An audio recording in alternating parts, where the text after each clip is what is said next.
And introduce yourself and looking Sure. forward. And thank you again, Thurman, for inviting me to your group. My name is David Mallitz, and my daughter was a very good friend of Thurman's, and that's how we met. He went to high school with Thurman, and I've gotten to know Thurman over the years. And initially, I'll tell you a little bit about myself. I was born and raised in Ohio, and I went to college in Miami of Ohio, and I went there I actually went to Boston University my freshman year on a soccer scholarship and then transferred and played at Miami of Ohio. And I graduated Miami with a Bachelor in Science in Accountancy and Finance. So I figured I had gone far enough with accountancy, and you don't need a couple more classes to get the finance degree. So I'm a numbers guy, but I try to make myself appear as if I'm a more well-rounded guy than just numbers. But currently, I work for the Debartolo family in a multitude of capacities. I'm a chief financial officer and senior executive vice president of Debartolo Holdings, of NID Corporation, and Dynasty, and a Debartolo Development, and a real estate company we have. And also, I'm the treasurer of their family foundation. I was the president of the school board of Brooks Debartolo, where Thurman and my daughter attended. And we also have a restaurant, Sacred Pepper. I help run that. I'm a board member of PDQ, which is the chicken places in town. We helped Bob Basham and Nick Reeder found that. There's a company, D-Terra in Columbus, and these are all DeBartolo related companies, by the way. D-Terra is a transportation logistics company in Columbus, Ohio. I'm a board member of, and Royal Pets, which is another company. There's one in Carrollwood. There's about five of them in the Florida area that we have as investments. Outside of DeBartolo, my family has my brother and I founded a family office that specialized in private equity transactions. I also have several friends. We invested in multifamily apartment units. We had 100 plus until 2019, and then we got fortunate and sold them in two bulk deals. They were everything from 8 unit up to 32 unit buildings. It was a lot of fun and a great experience. Bob Grease in town is a big benefactor and donor at Berkeley, and I was on his mezzanine fund board. There was a company I helped start and found an online learning company. We developed an online learning platform. Held the company about 16 years. Sold them to Absorb Software for 84 times our original investment. So it was needless to say, yeah, it was a good one. It took 16 years, and we almost went bankrupt about four times. So it was a wild ride. It ended up with a great outcome. I also owned with a friend of mine. He's the operator, but assisted in independent living facilities. He had about 28 of them. And long story short, I was in about six of them in Florida, North Carolina, and he sold them for 240 million to a very large group, and I was a piece of that. And it was the largest single private transaction in Pinellas County. So that was a really good outcome as well. We held them probably for 12 or 13 years. I still own a lot of residential real estate all over the place. I was on the Stadium Finance Committee caucus with Chuck Sykes. Remember Chuck Sykes Corporation? We were looking to help figure out how to finance a baseball stadium in Tampa. And ironically, they settled back in St. Pete, which is a good outcome. We were just more concerned, a group of people that I was working with, that we didn't want them to leave the area, the region. So we were doing everything in our power to keep them here, and it worked out. I served on the Boys and Girls Club board of Tampa, and currently I just founded another fund with a very good friend of mine, and he's somebody actually Thurman. His name's Stuart Lasher. You might want to have him come speak. He's an absolutely remarkable, incredible individual. He has had two exits of one was a fitness company and one was a PEO, which is a payroll company, and I sold it to Paychex, and incredible exits. But we started a mezzanine fund. Just long story short, we have a lot of people that come to us and want to show us investments, and we ended up telling everybody, let's make it a more organized, disciplined approach. So we formed a fund with friends and family. In about 2 days, we raised about 27 million. Very small fund, and we've been doing some mezzanine loans and private equity deals. So it's kind of a bit about my background. I've kind of dabbled in a lot of different businesses. A lot of fun. Public accounting was my core. I worked, and it'll be in one of the later slides.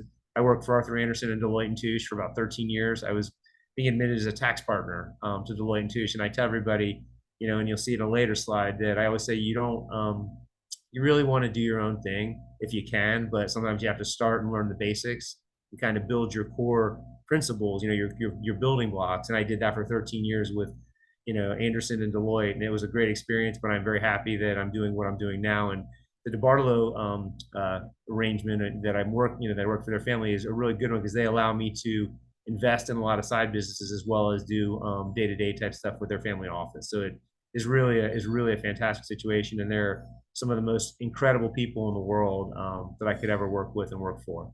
So shifting gears, my philosophy, I'll give you, these are just quick some bullet points. You have to love what you do, and you'll never work a day in your life. I've had one of my clients at Arthur Andersen sold a pet food company to Procter and Gamble, and for $2.5 billion. And he told me that exact phrase. He said, because I asked him, I was in probably the same age as you guys are at the time, and he was a client of mine. He was older and was running this pet food company. And long story short, he moved from Chicago. He was a Campbell's food rep, moved from Chicago, bought this company in Lewisburg, Ohio, and his wife said, "If you do this, I'm going to divorce you." She didn't divorce him, fortunately for her too, because they were extremely successful. They started out the company very small. I think it was doing about 10 million in revenue. He sold it when it was doing 800 million in revenue, and Procter and Gamble bought it for 3 times the revenue, not EBITDA, which is cash flow, but revenue. So they paid 2.5 billion to him. They paid him 2.25 billion in cash and a quarter billion in Procter and Gamble stock, and it was a very good transaction. But he was the one that told me this saying, and I have never forgotten it to this day, and it is very, very true. And I thought about it every day I worked in public accounting because I like public accounting, but I wanted to kind of do my own thing. So another thing that I really believe in is establish your core family values, morals, and beliefs. I think they're different for everybody. But you really, if you have a strong belief system, and Matthew, you were talking about, your book and some of the things you believe in, but if you have a core belief system and you follow them and you really live by them, it will be tremendously beneficial to you in the long run. And I know sometimes it's hard because you doubt them, at times when you're on the low side of things or when things aren't going your way, but I'm telling you, stick with them because it'll serve you very well. My wife, I've been married 31 years. We've been together 36. And support helps. And I know not everybody has a partner per se, but any support you get, whether it's from family, my son and my daughter, Thurman knows my daughter Jordan very well. My son on the right, and my son is I tell everybody, is a great story. He, growing up, was a skinny little kid, and he played baseball. He played a lot of sports. Played baseball was his love, and everybody's like, "Oh, you're never gonna, you're too skinny. You're too this. You're too that." And he is a very, very tough mental, and he ground through. So he ended up going to Jesuit High School in Tampa, won the state title in 2019 in Florida, and he was the winning pitcher in the state championship game. Got a scholarship to Ole Miss. His sophomore year at Ole Miss, they won the College World Series, and he pitched in 5 games in the College World Series. So it was great. He big contributor, and as I was telling Thurman earlier, he was drafted. He had offers to be drafted by the 5 Major League Baseball teams last year. He had Tommy John after his sophomore year, so he sat out last year. He came back this year to try to increase his draft status. But again, great support network. And then my other two wonderful, Lucy and Rocky. I never cannot mention them. They're kind of like my fortress of solitude. I come home and I always know that it's unconditional. They're always happy to see me. They're always going to come, and I'll sometimes sit with them and talk to them. And I know I can just talk, and they're not going to say anything back. Obviously, just look at me and just be happy. So they're really wonderful, and that's I'm a big dog person, so they're phenomenal. That's such a great picture of them. Yeah, thank you. Yeah, they're just, and the funny thing was, the long story short, Lucy, I call them Lady and the Tramp because Lucy was a purebred poodle that we bought for our kids because she's hypoallergenic and does not shed.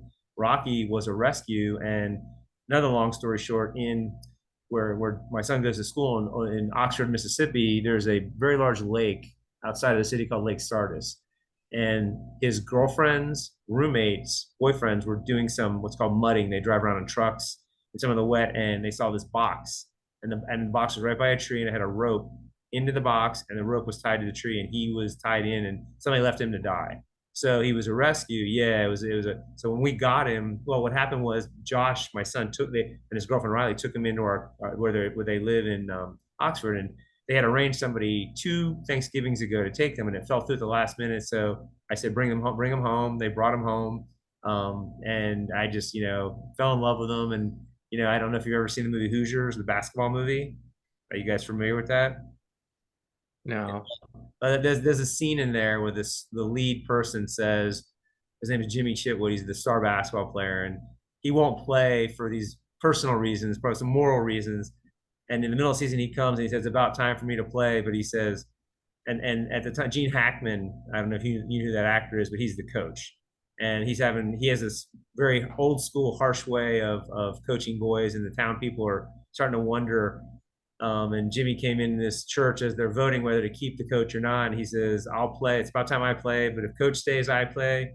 Coach goes, I go." And I told my family at that Thanksgiving, I said, "Rocky stays, I stay, or Rocky goes, I go." So he ended up staying, and he's been here ever since. So that was a long-winded answer of telling you he's a part of the family, and he's a wonderful dog, and he's great. And they're actually he and Lucy are right in front of me listening into the talk as well. So I anything. But anyway, getting back to the topic at hand, some specifics. When I was young, I had a client who owned 400 rental properties. It was one of the people I did tax work for, and he said to me, one thing you need to do is, and there's a statistic, and I don't know what it is any longer, but if you write your plan down, you're 90% likely to achieve it.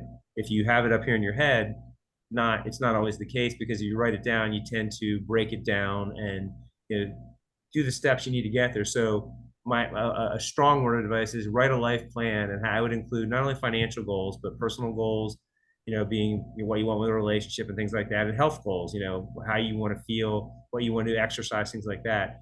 I would write it. My wife and I wrote one when we were in our 20s, probably 20. We got married in 1992. So we wrote it and we've updated it, but we kept checking. We wrote everything down. We kept checking off the goals we made, and then I would update it, every probably 5 years and enhance my goals. So, say for back then, I'll relate this to financial. I wanted to be worth $1 million. Well, let's just I wanted to be worth 100,000 to start, and then it was 500, and then it was million, and then it was 5 million, and it was 10 million, and it was 25, and so forth and so on. So, and what it made me do was, you can sit and write a goal. I want to be worth something, but that's an end result. You have to then determine how you want to get there, and that's what the second line item here is. You need to list what you need to get there, and what I tell people is break it down into the most minute details, simplest form. So you want to be worth $1 million. How are you going to get there? You figure it out, and then you say, in the first month I have to do this. In the second month, so I'll give you 2 examples. I wanted my kids to 529 plans or college savings plans. I said I wanted them to have money. I started with putting $50 a month for each of my kids the day they were born. As they progressed in age, it went to 100, 250, 500 a month. So it was an easier way to save for college over a long period of time. The same holds true with some rental properties that I started with a friend, which I didn't even listed. When I was working at Arthur Andersen out of college, and I was probably too stupid and I had no fear because I had no money at the time. I could risk anything and I wasn't going to lose. So I was in my early 20s, and the same guy who told me the earlier goal, it was one of his protege, had the 400 rental properties. It was his protege. And he said, you and him would work real well. You're the money guy. He's the real estate vision guy. So he and I went to a bank, got a $100,000 line of credit, signed our names personally. And I mean, there's no way we could have paid back 100,000 because neither of us were worth anywhere, maybe we're worth 25 or something like that. But got 100,000. We went to sheriff sales and auctions. So when we lived in Dayton, Ohio, every month, the end of the month, they have a periodical, like a newspaper, and you can look at all the foreclosed houses that are coming for sale. We would go to the auctions, and I would do the numbers and say we can only pay this much for it, and he would scout them out to see which ones were viable. So we would have a list of 5 or 10 of them, and we would bid on them, and we may get 1 or 2. The first package we bought about 8 properties. We ended up with 62, long story short. And the cool part was, and like I said, I was too naive and too foolish to be scared about anything. So what we would do is we would buy them on the line of credit.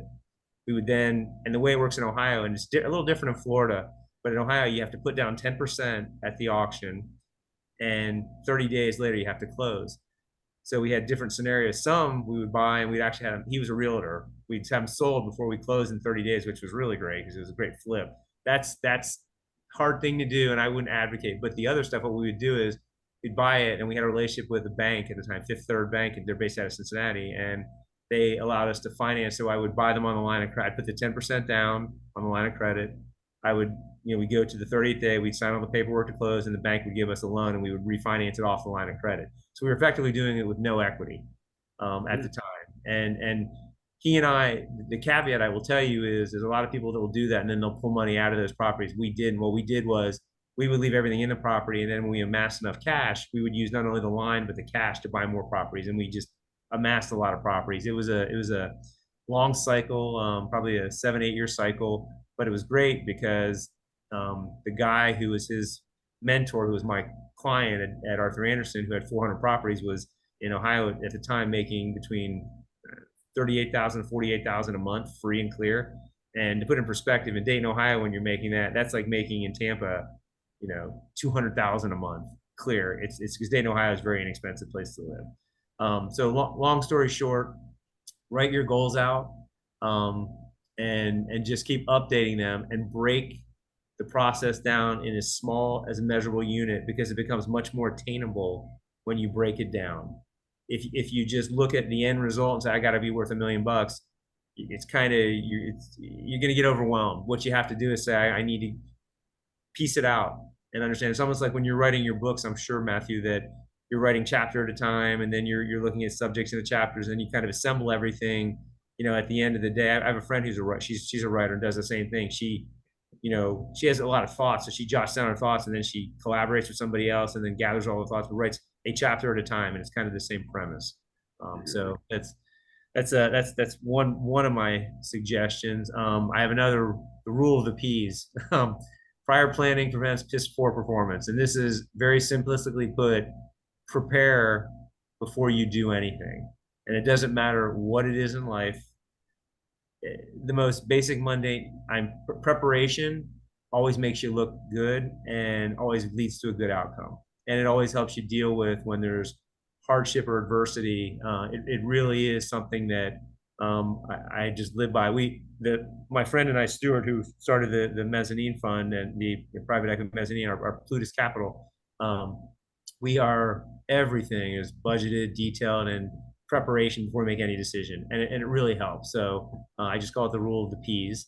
The other motto I live by is keep it simple, stupid. And all that means is really, I heard this from Warren Buffett. I believe you both probably know who Warren Buffett is. He said he never invests in anything that he doesn't understand. So when the crypto stuff came out, him and Munger, who's his partner, they're like, they weren't talking very highly of the crypto stuff because they didn't fully understand what really it was made up of. And you'll hear Warren Buffett a lot of times say he never invests in a business that he really doesn't have a full understanding of. So I believe the KISS theory is something to live your life by. I think that it served me really well. And because I used to get all caught up on, algorithms and all that kind of jazz, and looking at how to invest and high frequency trading in stocks, because I dabble in the stock market and things like that. And that stuff's complicated. My brother worked for SAC, Stephen Cohen. I don't know if you heard of that, the guy in Connecticut, largest hedge funds in the world, most lucrative, and they all make money, but they do these complicated. I mean, it's so complicated. I sit and I try to understand some of the stuff he's doing, and I get a headache just sitting there listening to him, because it's just so much. I mean, it's craziness. But some people love that. Some people are wired that way. So, but I believe the KISS theory is a really good theory. Another thing that I'm a big believer of is, and this goes back to my story about the rental properties, do not be afraid of failure, because there were properties that we bought and we flipped. There were properties that we bought and we had negative cash flow for a while. My lesson is, or my advice to anybody is just don't be afraid of failure. It's the greatest teacher you will ever have. Some of the best things in life come out of mistakes and a failure. And I have a video that you can watch. I'm a big Michael Jordan person, so. 1,000 shots in my career. I've lost almost 300 games. Yeah, just grab a chair for one. 26 times I've been trusted to take the game-winning shot and missed. I've failed over and over and again in my life. That's why. Yeah, he is that. I mean, you should totally live by that. And if you don't try, I mean, if you don't try, you're never gonna know. And there was I think Yogi Berra said something with a baseball saying about, you know, if you don't get up to bat, you're going to be a zero. But if you get up bat 100 times and you hit, you know, a third, you're going to be in the Hall of Fame. So it's definitely, don't ever be afraid of failure, because that is a great way to learn. This is just a little my kind of analogy. I started at Boston University. I had a really good soccer scholarship, and I ended up, you know, I didn't want to stay in Boston, and I ended up going to Miami, Ohio, and ended up it working out really well. I had an opportunity to play pro indoor soccer after I did that. But the point is you may start somewhere, you may finish somewhere totally different, but just never give up, because one certainty in life is change, and you're not going to know the outcome. So it's really worth, you know, as Jordan said, failure is one thing, but never. Yeah, Jordan, my daughter's saying hi. I was gonna bring a chair over, but the dogs are literally sitting in the place I was gonna put the chair in. Yeah, so. Anyway, hey guys. Right, but I'm gonna bring the chairs. Okay, hey guys. I'm sorry, the dogs are starting to get into the video, so when they hear the music. But again, never give up, and always realize that what you may plan out may not be how it ends up. This is just briefly, I was telling you, I went from Arthur Andersen to Deloitte and Touche to Debartolo, and my path was well, it's ironic we're talking about I started in audit my first year and had to do some audits of companies, and it was so horribly boring that I was like ready to leave public accounting, and I ended up switching to tax. And you know, Thurman, you asked about mergers and acquisitions. I did, you know, when I was in public accounting between Ohio and Florida, I make sure Lucy has I specialized in taxes. I did high wealth individuals taxes and family estate planning, wealth succession planning, and structuring of mergers and acquisitions and dispositions of business. One of the funnest things I did, Thurman, was you know, the mergers and acquisitions. It helped me an awful lot. Even something as basic as a little house that we would buy in Ohio, yeah, single family rental, compared to, like, I did a transaction with a U.S. REIT, which is a real estate investment trust, that merged with a Canadian real estate company, which merged with an Israeli holding company. So it was extremely complicated. I was dealing with international laws, transfer pricing going back and forth, a whole litany of issues. But the mergers and acquisitions, even at the most basic level, is a really great area that can help you see. If you can understand mergers and acquisitions, because a lot of business is based on transactional type of things, it is something that is very, very beneficial to understand that. And again, and you need to start at the basics, like what is a merger, what is an acquisition, and understand the differences and how that can be structured, understand different types of entities like a C corporation, an S corporation, a partnership, you know, LLCs, you know, that kind of thing. So another through my life, and I wish I would have known some of this stuff when I was early on, because I think I could have, you know, even maximized some of the things. But routines, you know, be proactive. You know, proactive people are driven by carefully selected values as opposed to feeling. So be proactive, rise early, you know, and you know, Thurman, you were telling me these are the traits you may see similarities in a lot of people who are successful. I do. A lot of my friends too. I drive my wife and my daughter crazy because I'm pretty anal when it comes to. I don't mind routine though. Okay, it can be very helpful. Sure you don't.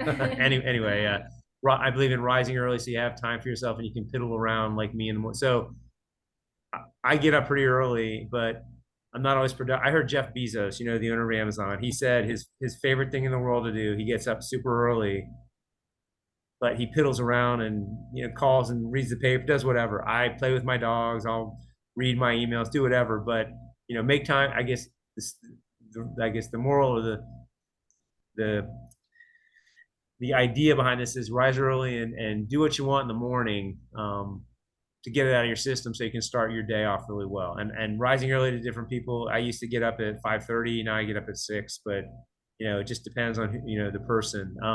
Self-improvement through reading. Some people in the morning when they get up, they read a lot. I happen to read a lot in the morning along with playing with my dog. So what type of reading though? It's anything I don't from. see you with books. I see him a lot Well, more with like reading the yeah. Times, the New York Times, and more current event I read a type lot of stuff. newspaper, the Wall Street Journal, the New York Times, and a lot of Barron's, a lot of financial publications. I'll read in the morning. And again, my dogs will read with me, or they'll try as much as they can. Exercise as a priority, and this is just a form of discipline. If you do even 30 minutes a day, and you establish habits. When I played college soccer, I was so much better at this, and I'm not as I've gotten older. And I wish I'm going to make myself do it a lot more. But exercising as a part, even if you're doing it for 30 minutes, and healthy eating goes along with that too. This next one's a big one. Surround yourself with inspirational, motivated people that you can learn from. Ultimately, we are judged by the company we keep.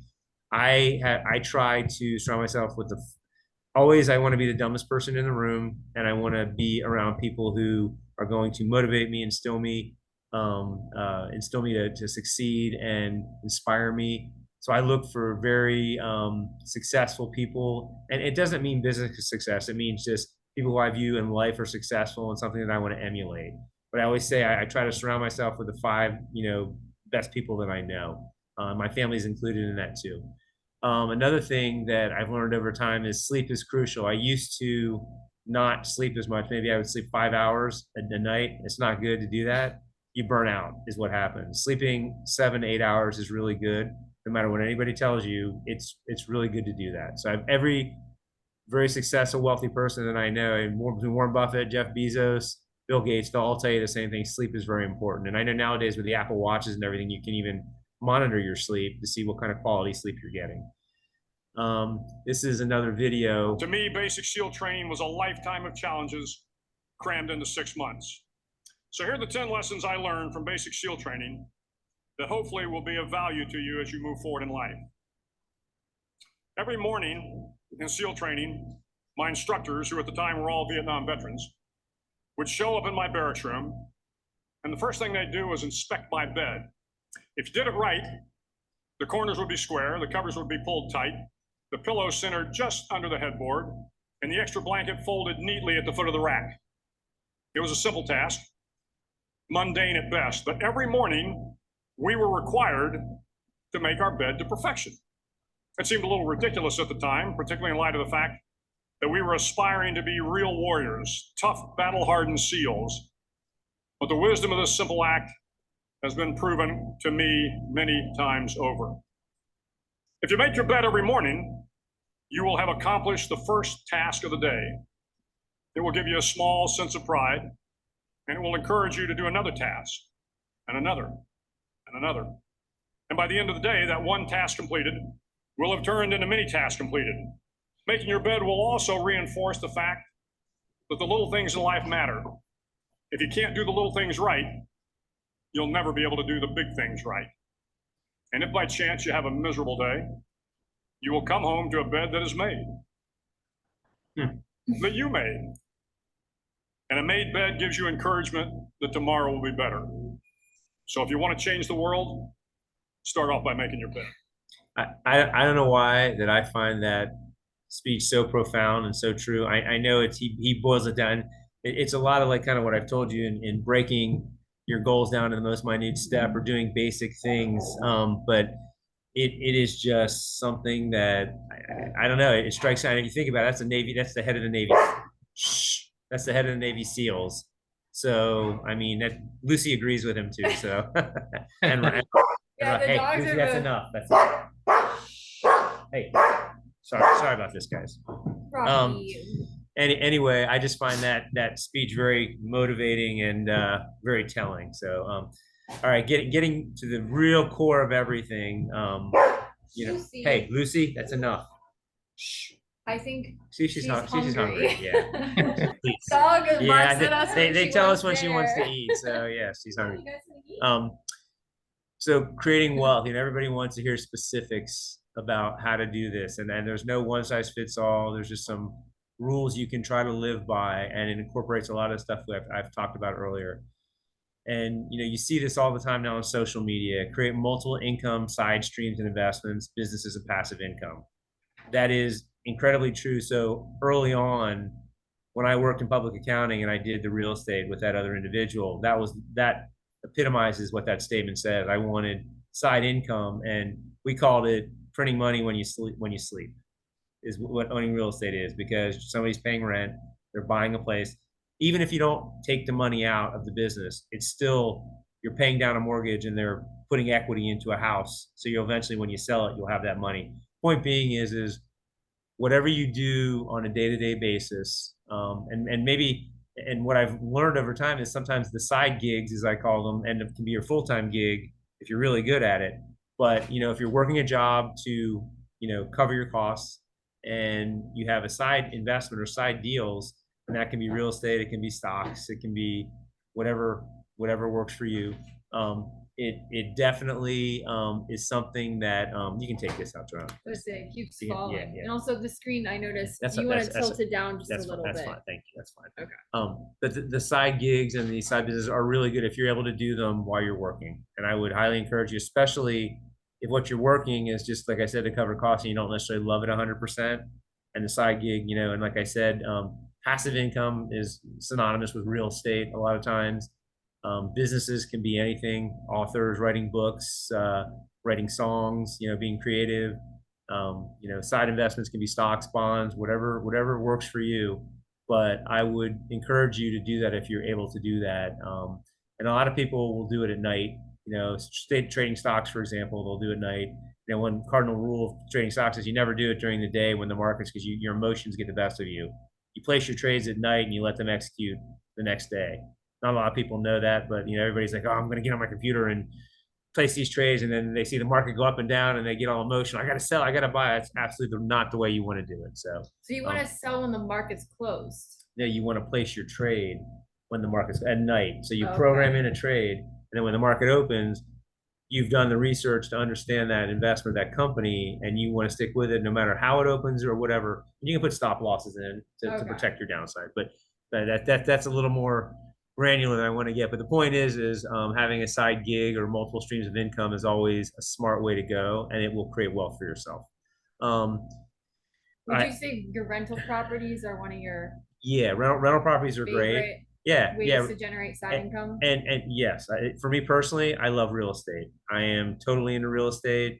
Jordan, Me too. I just like it as a tangible asset. Yeah, it's something you can feel, touch. You can get to know the tenants. And it's great because you kind of feel like you're helping them and they're helping you. And as long as you're reasonable and a good landlord. And what I learned was, when you start early on, if you have a couple properties, say less than 10, you're probably going to have to do a lot of the work yourself. But when you get over 10, you're going to find you can hire a property manager, and that's going to allow you to even do more. And you got to find the right person to be the property manager, but it's going to allow you to kind of grow your portfolio of properties and have somebody else take care of them. So you're not getting the call at 2 a.m. saying my light bulb was out or my toilet's stuffed up, come fix it. Because believe me, that does happen, and I've had it happen. So I've had just the craziest things, with real estate. But I have so many great stories, and real estate's a lot of fun. It's a passion, and I love it. Creating wealth for yourself is more beneficial than working for someone else the majority of your life. Sometimes you have to work for somebody to make ends meet. However, I would recommend striving not to work for somebody. And then people will ask me, why are you working for the Debartolos? Well, I have a unique situation because I work for them every day, but they allow me to participate in transactions and deals and invest with them. So I'm getting it's really a blend of both, and it really works well for me. Invest in yourself financially, intellectually, and physically.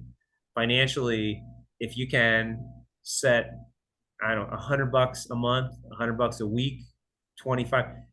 Someday when you go out and you're going to lunch, I always used to, when I was in my 20s and 30s, I did this all the time. I'm like, do I really need to go out there and eat? Do I need to eat it all, or should I brown bag it and bring something home? I would take the money and I'd put it in a cookie jar, or I'd put it in the bank, or what I'd put it in a bank or a mutual fund.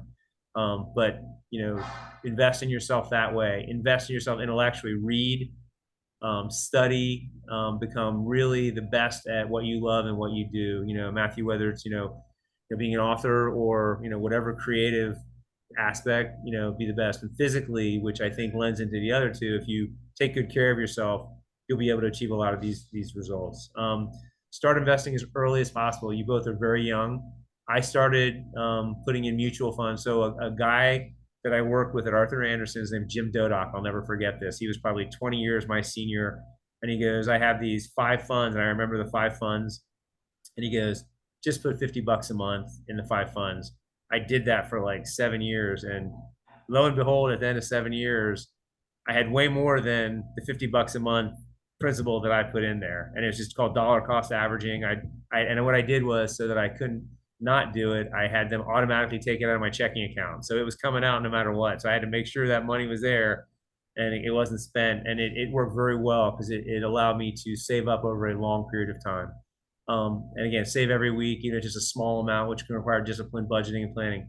Do a personal budget for yourself. Doesn't have to be anything elaborate. It's just a column with additions and a column with subtractions, what you bring in and what you spend, and see what's left over, and then see how much you can save.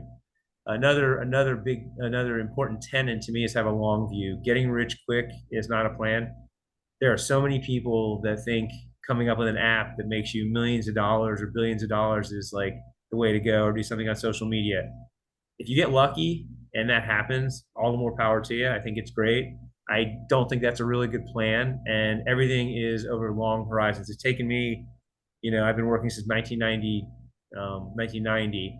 So it's been, 33 years, and it's taken me a long time to accumulate. And what you'll find is early on, you pay your dues and it doesn't quite go as fast as you want it to. And then as the older you get and the more mature, smarter, and better that you get in investing, it happens faster. So you got to have a little patience with that. And then the last one, as I told you the story, taking on a bit of risk and making prudent investments. You don't want to be stupid about an investment, but I go back and I'm joking when I say we were too naive to know getting $100,000 line of credit and buying real estate. What I did know was I knew rental income minus the mortgage payment, minus the real estate taxes, minus the insurance, minus repairs and maintenance got me to a net number. I knew that it was a tangible piece of property that I could invest in, that worst case off, if we overpaid a little bit or underpaid, we made a little profit, or made, it was an asset there. The same when you're investing in a stock, you need to understand the company you're investing in, make a smart investment, but don't go into a company on an impulse. Like, I remember probably 8 years ago, it's when the real estate market was 10 years ago, the real estate was booming. Somebody told me a story that their landscaper in California was giving them real estate advice, and a cab driver in New York was giving another friend of mine. I said that you way missed the curve by that point when that happens, when the landscaper and the real estate, and they're telling them to do things that are so risky.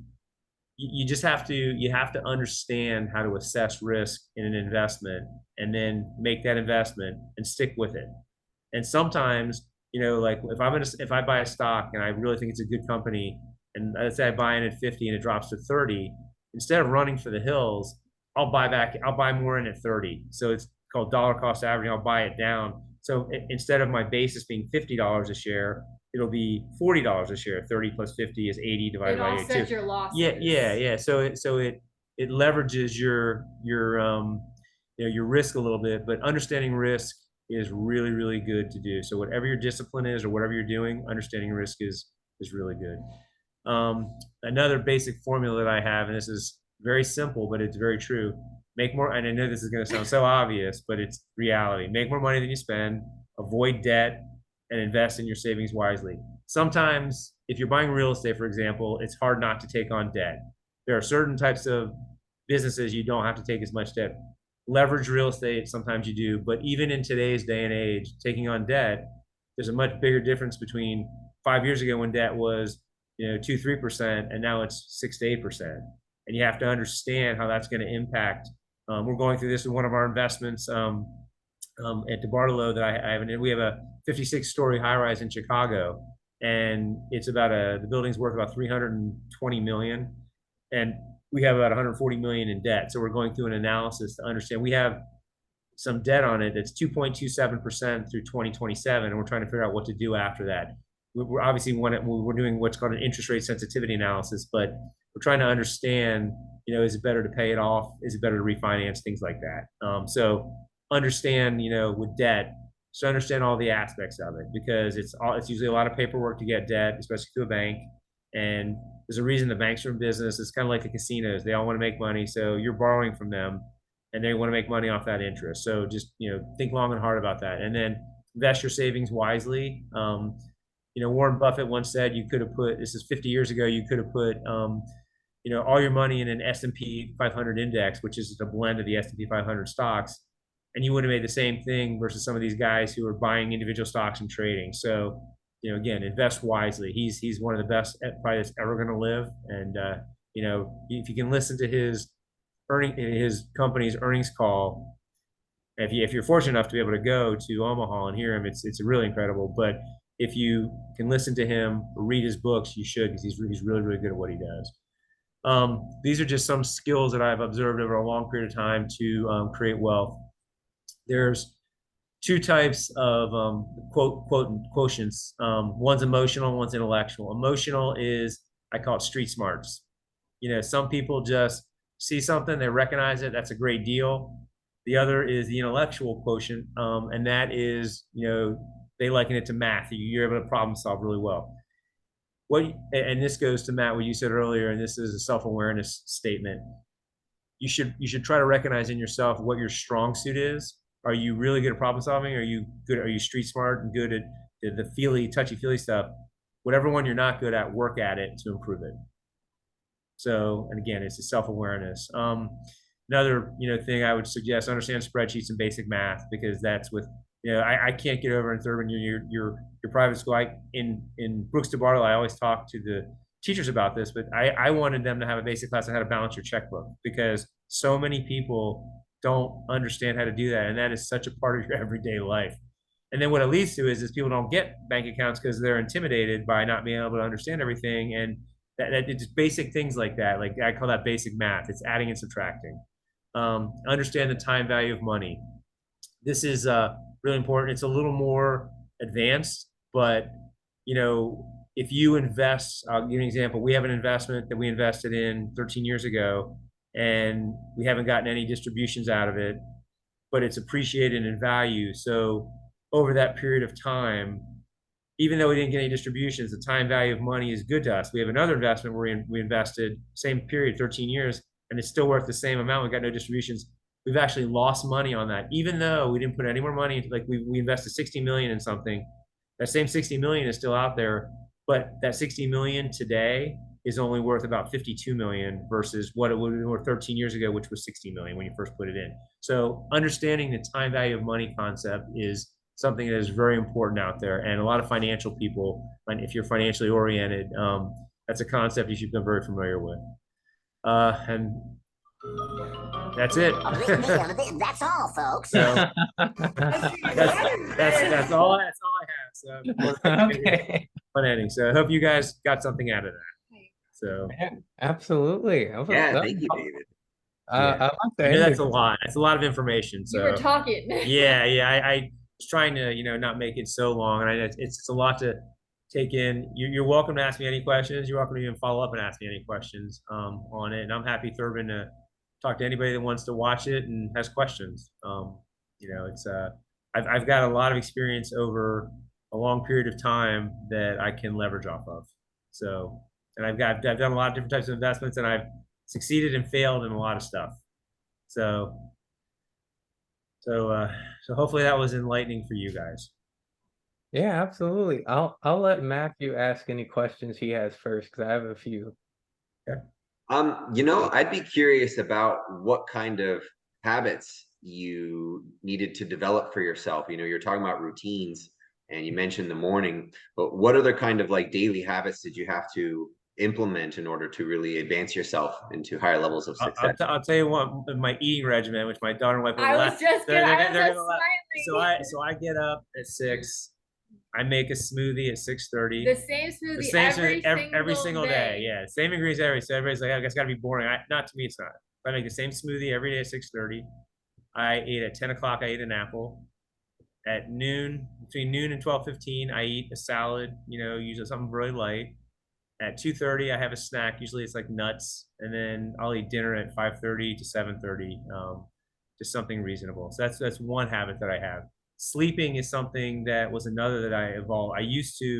So when I started working in public accounting, my wife worked for a big law firm, and before we had kids, we would get up at like 5 in the morning and see each other at 8 o'clock at night. And we were so exhausted, because everything in accounting and law is billable hours. So to get 2,400 billable hours, I had to work 3,000 hours a year, which is at a minimum of 60-hour work week. And yeah, it sucked. I would never add my wife would really never add. She couldn't say. She worked for a big corporate law firm. She did corporate law and litigation. So anyway, we didn't get enough sleep, and it affected us both in different ways. What I've learned as I've gotten older is I have my day and my routine, and then I come home and I kind of unwind. Like I usually don't do anything after like 8 or 9 o'clock. I'll maybe play on the iPad or watch a movie or do whatever, but I'll try to go to bed between 10:30 and 11 and get my it's like 7 hours of sleep if I can. That's kind of the goal. So that's another habit that I do. I have been off of this one, but I usually do Pilates Monday, Wednesday, Friday at 7:30 or 8 every week. I've been not good with that, but that's just a routine. I live in Avila and I do it in the gym. That's another habit. Habits that I think are really good. Planning your week out. A lot of people on the weekend on Sunday will just kind of plan their week out, and I try not to make everything so formal, because if it gets formal, you may not do it as much. But like planning your week out, like I'm crazy about this, but like all my appointments and everything, I type in when Thurman let me know about this and we agreed on a date. I like 5 months ago had it on my calendar. If 5 p.m. I'm going to do this from 5 to 6 o'clock. I block out my time. So managing time. And one thing that I've learned, I don't want to say recently, but probably in the last 3 years, time is the greatest commodity that you can't get back. So do things that are important to you and really prioritize your time. And, a lot of times when you're young, you do senseless or needless tasks and things like that are really, well, both Jordan and Josh, my son, used to say in school they had to do so many needless chores and tasks that they would never do again in the real world. And I try to impose that view on the people at Brooks Debartolo, even though they didn't like it as much, because there was a lot of things they had you guys do that weren't always. They did them because every other school did them, or they were very school routine. I think there's some regulations, unfortunately, around Hillsborough County and what it takes to graduate. Yeah, things that you have to do. But the point being is time is an invaluable commodity that you really should just, as best you can, value as much as you can, and do the things that you want to do with your time. And then if there are, I'm very productive in the mornings from like 6 until probably 2. So do a lot of things that are important, and I do a lot of things that are important to me that I need to get done in the mornings. And then as the afternoon goes, I kind of, I lose focus a little bit. I think that's a big key point, though. Are you a morning person or an evening person? Some people function much better in the evening, so you could kind of flip your routine if you're more productive in the evening versus the morning. Yeah, there's no standard for anybody. It's just what you prefer. My wife is a night owl, so she likes to do stuff at night. I'm a morning person, so. I say mom's a hybrid. No, I get up with the dog. She goes to bed with them. So it's I mean, I guess, yeah. Yeah, so that's just what it is. But anyway, I hope, does that answer your question a little about? Yeah, it does. Other than the time perspective, like when did that kind of shift for you? Did you always view time as? Yeah, you want to hear something? You want to hear something? It's a funny story. So I worked in public accounting for 13 years, and I was required to keep my time every 6 minutes of the day because of billable hours. I know it sounds insane, but I literally could show you from when I was started in 1990 till when I moved over to Debartolo in basically 2002, it was 12 and a half years. I could tell you, so I got to Debartolo, and Mr. Debartolo, so we have a family office and nobody keeps time there. And I had those planners, those handwritten planners, the journals, you keep, and he's like, what do you do? He would see me and he'd see me scribble and stuff. And he's like, what in the world are you doing? And I go, I'm writing down what I'm doing. I'm writing every and I think I resorted to every 15 minutes as opposed to every 6 minutes. And he looked at me and he goes, I hope nobody gets offended. He goes, are you fucking crazy? he goes, why are you doing that? And I said, because I was ingrained in me for almost 13 years to do it and help me manage my time. But the point being is I was doing it for the billable hours, and they weren't important things to me. I just needed to get billable hours. And as I stopped doing it, as I've gotten older, I do it in a different way. I prioritize what's important to me, and I do it on my own iPhone with my calendar, but I do it with things that I want to do now. I've cut out all I call the fat, the stuff. Oh, we just lose Matthew? He was frozen. I saw him when he was talking. Yeah. It was like his face. So I cut that stuff out. So yeah. So hopefully he'll rejoin. But It's recorded anyway, so I yeah, got him. yeah, okay. But Um, anyway, do you have any other questions or? yeah. So I was wondering, when you're like structuring like these big deals, like what are some of the things that you're doing to like limit or mitigate taxes? Well, that's that's an open-ended question. Okay, so first off, when you're looking at any transaction, never let the taxes dictate the outcome. It's always economics first. I call it don't let the tail wag the dog. Okay, because the dog is the economics, and we'll let Matthew. Um,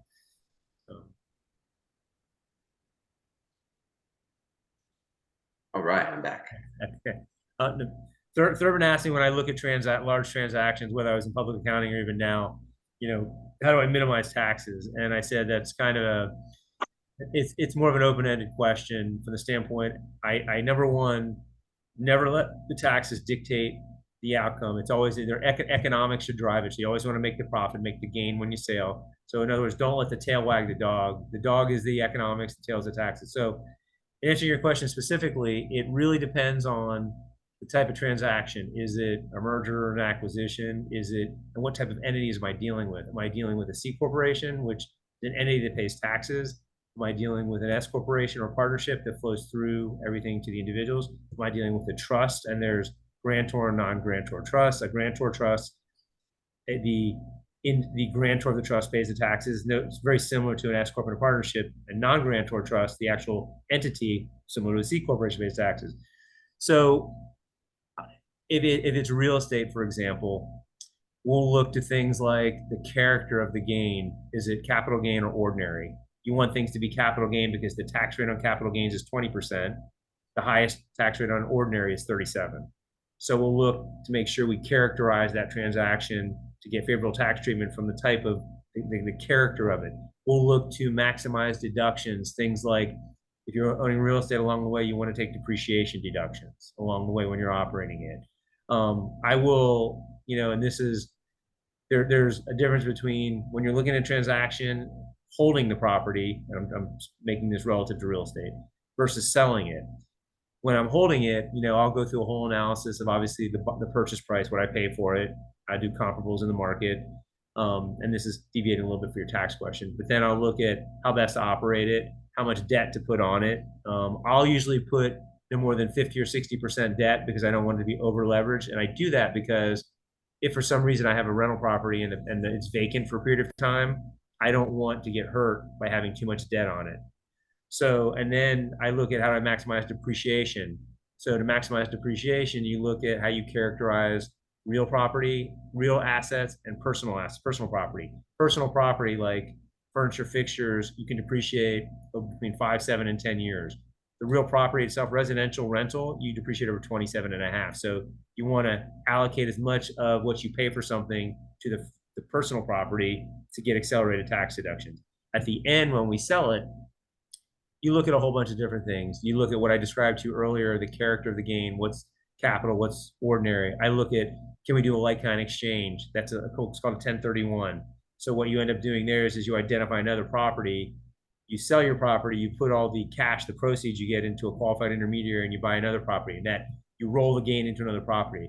We look at things like that. We look at opportunity zones, which are, a lot of them are in, blighted areas throughout the country, and you get some really significant tax deferral or tax postponement on those. You don't pay the tax. I look at how you own something. Sometimes if we buy a piece of real estate, I might buy it in an IRA or some tax deferred vehicle, because when you sell it, you won't pay the tax. There's all sorts of ways you can minimize, and a lot of it is predicated on the transaction being the size of the transaction, the assets you're dealing with. Is it real property? Is it personal property? Is it stocks? Is it bonds? Is it, private equity? Is it, any type of alternative investment? It just really just depends. But it's the answer to the question is specific to the type of transaction. So. Okay. And then this is one question that I ask everyone each month. So I was wondering if you lost everything and you had to start over, what would you do differently knowing what you know now? And I'm assuming you still have the network you have, but assuming you lost everything, what would you do to get back to the status you're at now as quickly as possible? Great What would question. you like focus on? That's a great question. I'm not sure I would do a lot differently than I did, except I would start earlier in life. So I know I started in my 20s, but what I know now, I think, and I'm not going to say college and high school education are bad, but I think the U.S. needs to sway a little bit more towards vocations and trades and things like that. But the point being is, I would have probably started in my teens, and another thing I would have done. I'll give you an example. I'm Jewish. I got bar mitzvah, so when I had all this money for my bar mitzvah, I took it and bought a car. The dumbest thing I ever did, because and this is a true story. My dad, who's a very, very smart business person, said, you can buy some stocks, and Walmart was one of them. And no, I'm serious. I had all these really good stocks. And had I done that and not filled my personal ego to get a Nissan 300ZX at the time, which was the stupidest buy of all time, because all it ended up was me getting a lot of speeding tickets. So not only did I blow the money on the car because I paid cash for it, I got a bunch of, it cost me more, and my insurance went up because I got speeding tickets. So it was a great learning lesson. But to answer your question, I would have invested even more than I did, and I would have invested. I started investing a lot in mutual funds to learn about the stock market, and I probably would have done more research and asked more questions about stocks and companies, and I even dabbled in options trading. It's very complicated, very hard. Some commodity stuff too. That stuff I wouldn't tell you to. You need to get a professional that does that every day. But I would have invested earlier. I would have invested more. I would have saved more, because the more you save, it becomes very easy later in life. It's easier to make decisions, investments, and you don't have to. It takes the stress away. I haven't had a mortgage since I've been like 36 and 35, 36. And I still remember and I'm saying my houses that I own, I still remember making mortgage payments on a house. And remember, I'm differentiating a house between a rental property, because rental property, you put a mortgage on and you have a revenue stream that helps pay it.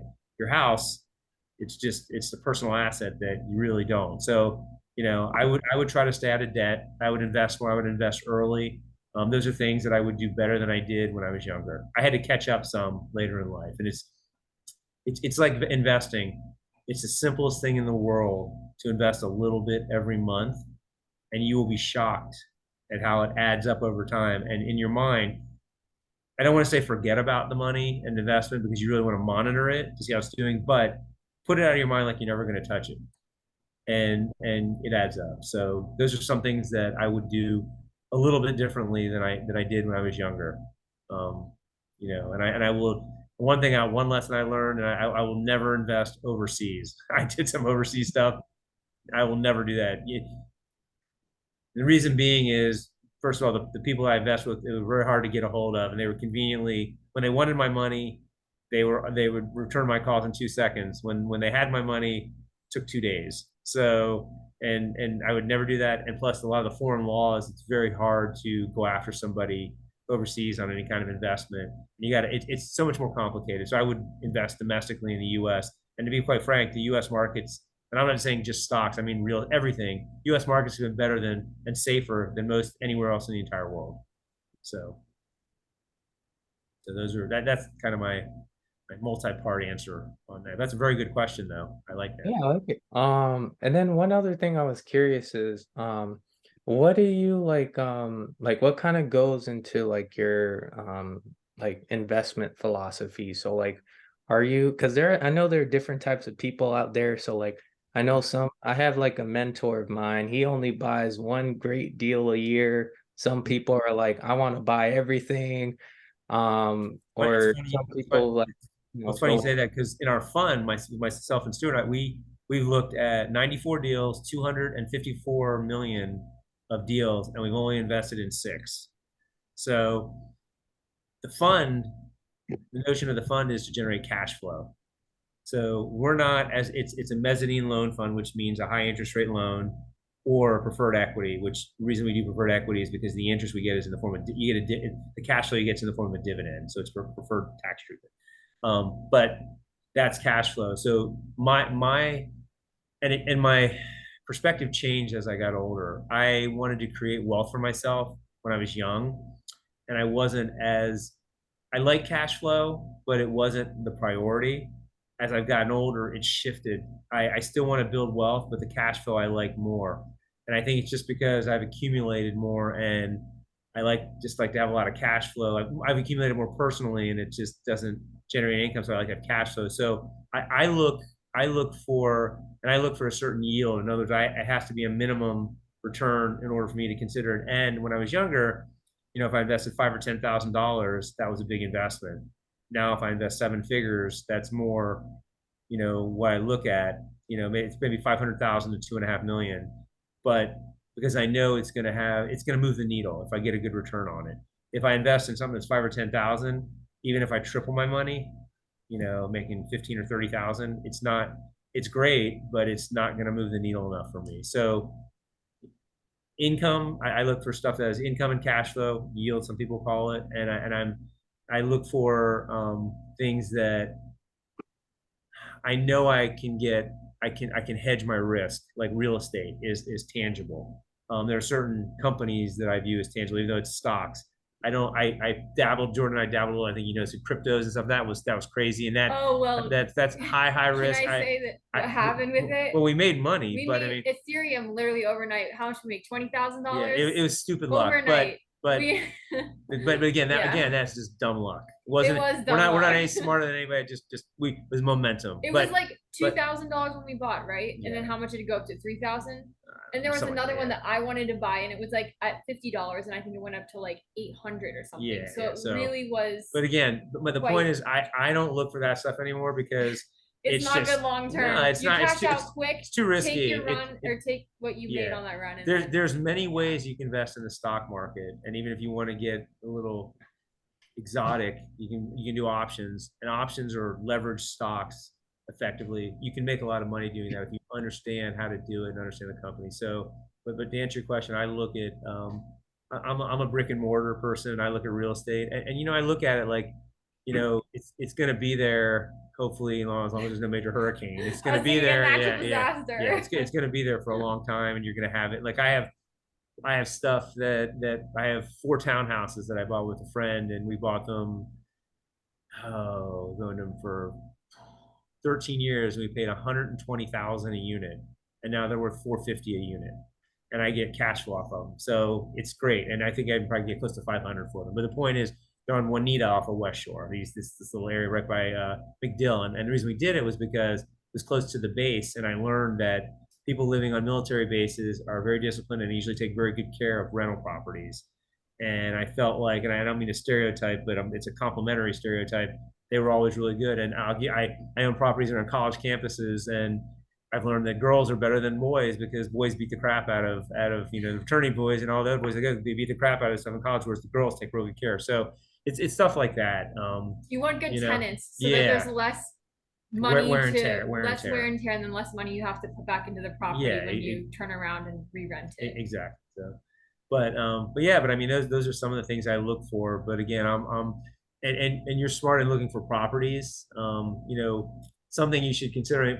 Florida, the prices have run up in a huge. Like, and I'm going to give the example. When I was in Ohio, the barrier of entry is what I call it, was much lower. So to buy like a single family home on average, it was probably $30,000 to $50,000. It was really inexpensive. And granted, this is 25 years ago, but Florida, that same house is probably going to be $400,000 or $500,000 or $300,000 to $500,000. It's much more expensive here. What you should consider is you should look at, and again, this is you have to analyze the whole picture, but you should look at markets that haven't grown as much, or you can wait for a correction in Florida, and it's going to come because nothing goes linear straight up. It does not happen. The values, in other words, won't keep going up. They'll go like this, and they'll kind of over time up and down and up and down. But you wait for a bit of, and I think it's coming actually soon because of interest rates and because of inflation. I'm fairly confident it's going to happen within the next 6 months. I mean, I can tell you this statistic on commercial properties that are office buildings, high rises. There's $1.5 trillion that is in loans that are maturing in the next 18 months, and it's starting to happen now. Those properties were financed at 2 and 3%, and they're going to have to, when the loans mature, they're going to have to refinance them 6 to 8. When those buildings were underwritten by the developers, us, other people, the model does not work at 6 to 8%. So what's going to happen is those properties are going to be turned back to the banks, and it's already happening, and it's going to happen on the residential side, and it's going to happen on the commercial side. And you're going to see a lot, you're going to hear about it a lot in the news. Barry Sternlick, who owns Starwood, we had 30,000 apartment units. We sold a deal to him about 7 years ago. I think it was 7 years ago. And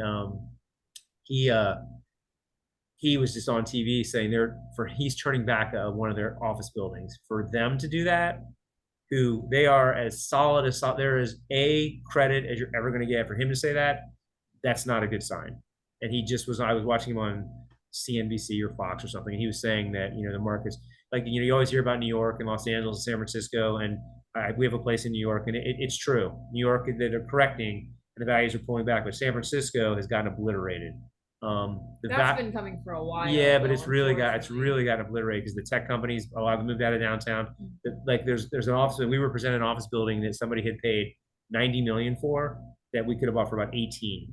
So, and there's stuff in downtown San Francisco. Yeah, it's crazy. I mean, we thought about it because my boss was with the 49, he owned the 49ers and the team and all that. So, but you're seeing a lot of that happen now. So we do what's called opportunistic investing, Thurban, to answer your question really specifically. And what that means is if there's we look at multifamily, we look at warehouse, like, Amazon warehouses. We'll look at big boxes like Sam's Club.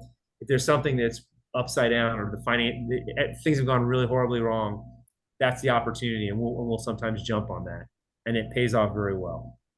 So, that's something, and what you can look for, like when I told you the story, when I started, I looked and they had periodicals in Ohio. I don't know what they have in Florida. I think they do auctions here once a month. In Ohio, they do them every Friday at the courthouse. But you can get periodicals, and they'll tell you what's coming up for auction or it's being repossessed. Like foreclosures. Foreclosures, yeah. Okay. That's a great way. I'm telling you, even though you buy something that maybe beat up and run down, you're going to get it on the cheap.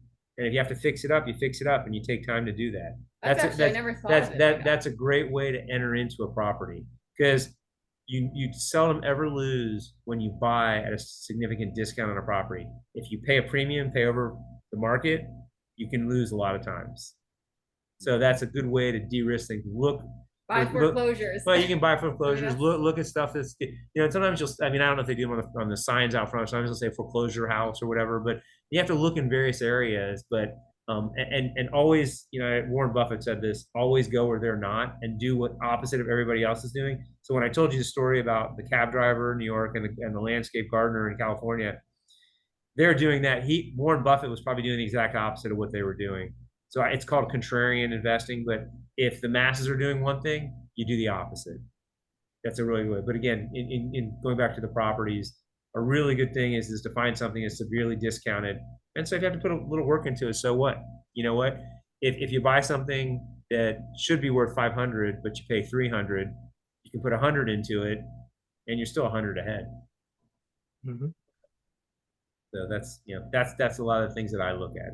It's called thematic investing. You pick themes. At Debartolo, we look for transportation hubs. We look for workforce housing, which means housing around Disney, for example. We'll buy buildings around, in Orlando, because Orlando is a hot market. Transit hubs, we'll look for where trains run through. We bought stuff outside of New York City, Newark, in Harrison, New Jersey, where the new Red Bull soccer stadium. We own 5 buildings there. I mean, it's all that kind of stuff. They're fantastic themes, and if you follow through on them, they can work. But again, they take time, and you gotta have money to buy some of that stuff too. So. And then what are like some of the things that you like kind of like work on during like the negotiation process? Because I know when I first spoke with you, I know you prefer to like go direct to seller. So like, what are some of the things you're like doing during like the negotiation process? I mean, it's the terms. We're fanatical about the terms, the price you're paying, the capital structure, how you're buying it. Are you buying it with cash? Are you financing part of it? Are you using stock to buy it? the term, how long are you going to hold it? How long are you going to finance something? It's just the terms is really what's relevant. So that's what we drill down on to see if it makes sense. We have a specific and work with a specific business model that we use, and we will not go outside of our parameters to buy something. You have to have that discipline. Like I'll give you the example on stock. When I took several stock classes when I was really a lot younger, they say never always program your trades at night, never trade during the day because emotion gets involved. Never put more than 10% of, if you have $100, never put more than $10 in a single stock. Use stop losses where you can, which means you put a floor so you can't get, you get stopped out. Never have more than 50% of your portfolio in 3 assets. So there's all these rules. If you live by these rules, you want to laugh, I had an office in Ohio and I had Post-it notes with all the rules and I'd never deviate. And it works, but you got to have discipline. You have to have discipline. And it's never wrong to take a gain. People always think, oh, it's going to go up a little more. Nah, you know what? If you make, I mean, my rule of thumb was if you're making more than 5% in a week, and the reason I say this is because there's 52 weeks in a year, and if you take 5 times 52, that's 250 some percent return on your money. That's plenty good with me, annualized. So that's, people never look at it like that. They look at, oh, I only made 5% on this trade. No, if you made 5% in 5 days, you made 250%. So that's really good. And taking a gain is never a bad thing. And you can't look back. All those people are always like, oh, I could have held it more, and I could have held it 3 days longer and made more. Well, you could have held it 3 days longer and lost all your money too. That's, you just don't know. Nobody has a crystal ball. So that's, but again, it's forming disciplines in what you're doing. If you like stock trading, you got to have disciplines in those. And a big myth is everybody says be overly diversified. That's not true either. If you look at the Forbes list of 400 people, a lion's share, I think about 90%, have all their wealth from a single company. And then what they do is if they've made their fortune, then they diversify after that. But just because, I give you the example, my brother who worked for Saks, Stephen Cohen, they'd have trading theses and trading programs where he would buy 30 companies. He wasn't buying 100, wasn't buying 200, he was buying 30 that they had. And they would swap in and out maybe 3 and 4 at a time, depending upon, and they did like what's called long shorts. I don't know if you're a hedge fund, have you long short? 70% of the portfolio was long, which meant 6 months or longer. 30% was short, which was 30 days or less. And it was a hedge. It was a way to hedge your positions. It gets very common. I don't even know all of the specifics, but the bottom line is he never traded more than 30 stocks. So everybody keeps saying diversification. It's like in real estate. We used to, in Ohio, when we accumulated the 62, we would actually go into neighborhoods and we would try to buy as much as we could on a single neighborhood, because then you kind of rent control in that neighborhood. So in other words, if I set the price, all my other units are gonna have to pay it too. Like I specifically in Kettering, Ohio, there is an Air Force base called Wright-Patterson Air Force Base, which is very close by. There were these 4 plexes. They were 4 units on Aberdeen Avenue, and we owned like 5 of them. They were the greatest rentals I think I've ever had, because we paid such a good price. I could have 2 of the 4 filled and still make money. So it was a great deal. But the point is, we went on that block and I tried to buy as many as I could, and they were, I think at the time, 70 or 80,000 for a 4 unit. So they were obviously inexpensive. I called them brick shit houses. They were literally like a square and divide them up into 4, and that was the unit.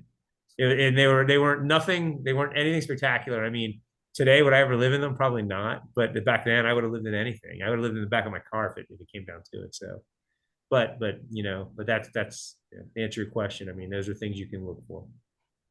Okay. And then and one other real estate question I had is like, what do you kind of see as like a great rate of return?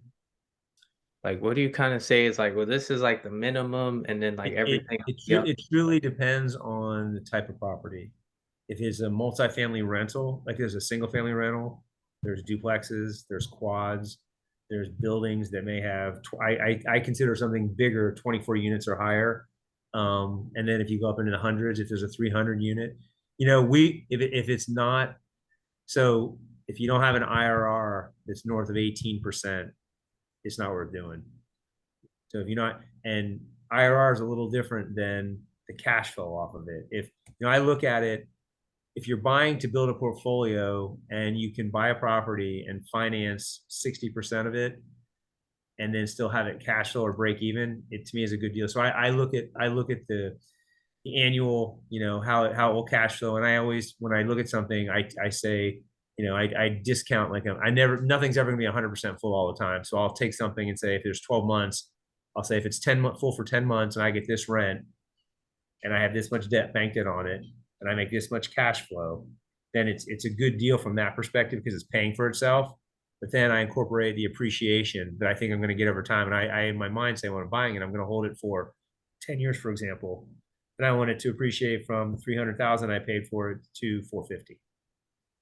And then I factor in the cash flow and the appreciation, and that kind of gives me a return. But 18%, annually, 15 to 18%, no less than that, depending on the type of investment. Warehouses and things like that, you're going to get much higher rates, but again, it depends on the asset you're buying. Yeah, I'm sorry. I'm gonna have to wrap up shortly. I'm sorry. My dinner reservation is waiting for me in front of me. She wants to go to eat dinner. No problem. And then I'm done with all of my questions, Matthew. Yeah, do you have anything? I do have one more question. It can be quick. It's around mindset. So you talked about how you invest in, yourself physically and intellectually, and you kind of explained how some of the habits that you found success were, around taking care of your body physically. What are a few of the perspective shifts that you had to make over your journey to really go through the levels, like advance through the levels of success? When I was younger, I could eat anything, do anything, and my body would be very resilient. As I've gotten older, obviously, my smoothies have helped me an awful lot, but your body is not. I can share the ingredients with you. Yeah, I would be interested in that. I also do we're happy. There's actually scientific reasons. Yeah, to do what they do. Yeah, and it does work. It makes me feel great. And I take B12 with it too. But anyway, as you get, from up to your 25, your body's a certain way up to 35, 45, 50. It changes. So you have to adapt your body accordingly and your eating habits accordingly and your sleeping habits accordingly, because your body changes over that time. And you have to, you're again, the theme earlier, Matt, you got to be aware of your body changing in those times. That's why I say start habits early. And even if you get up and walk instead, as opposed to running or exercising, that's a great habit, and you see all these things now on social media, how much you have to walk to lose this much weight.